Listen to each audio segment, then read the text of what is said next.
नमस्ते दोस्तों। अगर आप लोग हिंदू हैं तब आपको पता ही होगा रामायण के बारे में। तो रामायण एक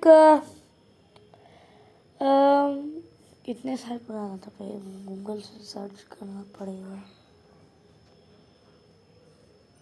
एक सेकंड। 5000 साल पुराना गीत था। तब मैं आपको शुरुआत से लेकर अंत तक पूरी बात बताऊंगा। तैयार हो क्या तुम लोग? ये पहली बार अगर मैं कुछ बड़ा काम कर रहा हूँ, सबसे पहले आप लोग सब्सक्राइब करिए और लाइक कीजिए यार। देखो, रामायण के लिए आप लोग लाइक नहीं कर रहे हैं, दशहरा भी आ रहा है। अच्छा कर दिया, ठीक। तब भी करते हैं आगे।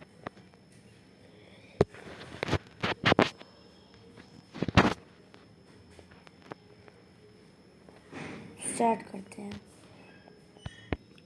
तो गीता शुरू होती है और हमें पता चल रहा है कि ऋषि मुनि कुछ बता रहे और फिर राम को धनुष उठाने के लिए बुलाया जाता है।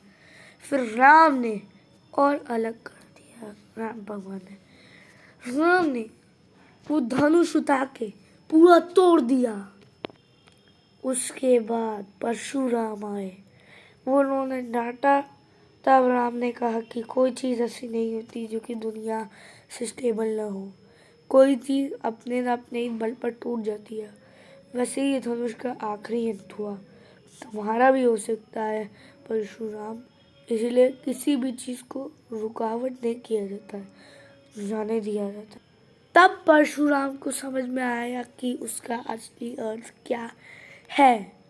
तब उन्होंने माफ़ी मांगी और फिर चले गए। फिर उन सीता और राम जी की शादी पक्की हो गई। और फिर एक दिन कार्तिक ने कहा कि वो है ना, अरे यार नाम ही भूल गया, पहले बता दे, सोचता हूँ नाम। हाँ, तो उनका नाम है केकई। केकई ने राजा दशरथ से पूछा कि क्या आप वो 3 समय कर सकते हैं? तब राजा ने कहा क्यों नहीं। तब केकई ने अपनी पहली शर्त मांगी कि राम और लक्ष्मण को 14 साल का वनवास के लिए भेज दिया जाए। तब उनकी कथा हुई शुरू। फिर वो जाने के लिए बहुत से लोग हो रहे थे, लेकिन वो रुके नहीं, चले गए। फिर अपने वज पे उनको कहीं जाना था, उनको है ना, उनकी आवाज़ आ रही, क्या कहते हैं, किसी चीज़ को हंट करना चाहते थे। और फिर हिरन को एक दिन मार दिए। फिर उनका आवाज़ निकल रहा था हिरन किया, लक्ष्मण सीता बचाओ मुझे। फिर उसमें सीता माँ इन्वॉल्व हो गई। फिर बहुत बुरा हो गया। अगर लक्ष्मण ने खींच लिया तो फिर वो चले गए। फिर एक साधु आए, साधु संत, उन्होंने सीता माँ को ले गए क्योंकि वो था रावण। और वैसे भी रावण बहुत दुष्ट था, आपको मालूम ही होगा, वो काफी ज्यादा दुष्ट था। बहुत मतलब था, क्या कहूँ, रावण के बारे में बहुत दुष्ट था वो। उन्होंने सीता माँ को उठा के ले गया रावण। और फिर लक्ष्मण नहीं ढूंढ पाए और हिरण का आवाज दे दिया। और फिर पता चला कि वो हीरा रावण ने कर था, राम भगवान ने। उसी के चक्कर में कंफ्यूज करा के रावण ने ले लिया सीता माँ को। और फिर हनुमान जी गए सीता माँ के पास, को फल या कुछ फल आम वो सब देगा और थोड़ा सा वो भी खा लिए। तब उनको, जब वो लंका में गए तो उनके महल में तो उनको पकड़ा गया हनुमान जी को। और फिर उनके पूंछ में आग लगा दी गई। फिर उन्होंने रस्सी तोड़ दी एकदम जोर से। जब वो लोग पकड़े हुए थे तब एकदम जोर से तोड़ दिया और पूरा लंका लिटरली भाई पूरा लंका जला दिए। सोच सकते हैं आप हनुमान जी का शक्ति। अच्छा चलो आगे बढ़ते। लंका जला के वो सीधा गए सीता माँ के पास ये पूरी बात बताने।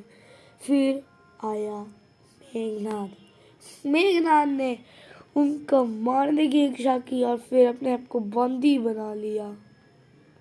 मेघनाथ की वजह से ही हनुमान जी आए। मेघनाथ ने बंदी बनाकर रावण के पास ले गया, उसी की वजह से पूरा लंका बर्न डाउन। फिर खरदूषण या तो हम लोग कुंभकर्ण भी कर सकते हैं। चलिए आगे बढ़ते हैं। फिर वो सब निश्चय लेते कि रावण के पास किसी भी करके जल्दी से पहुंचता है। तब वो लोग बनाते हैं पुल।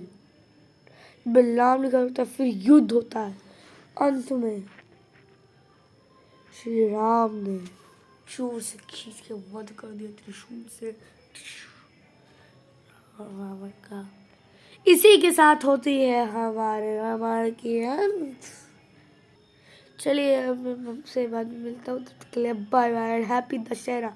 मैं भी अपना रावण को मारने जाऊँ, जलाने नहीं वैसे। चलिए गाइस बाय बाय। अगर आपको मजा आया तो लाइक कर दीजिए, सब्सक्राइब कर दीजिए। Okay bye, happy Dussehra and happy Navratri, happy Saptami also.